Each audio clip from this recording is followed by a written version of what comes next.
किसी बहन ने इंडिया से सवाल किया है।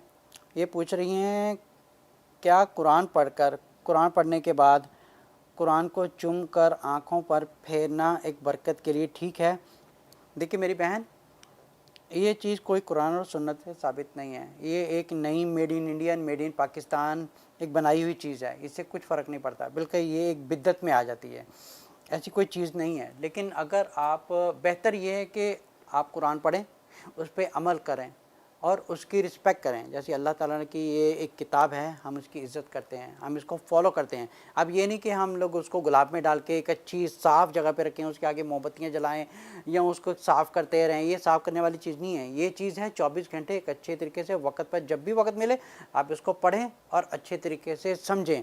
लेकिन ऐसे भी लोग होते हैं जो इसको चूमते हैं, माथे से लगाते हैं, आँखों पे लगाते हैं ताकि इससे शिफ़ा आए, इससे बरकत आए। ऐसी कुरान और सुन्नत से कोई चीज़ साबित नहीं है।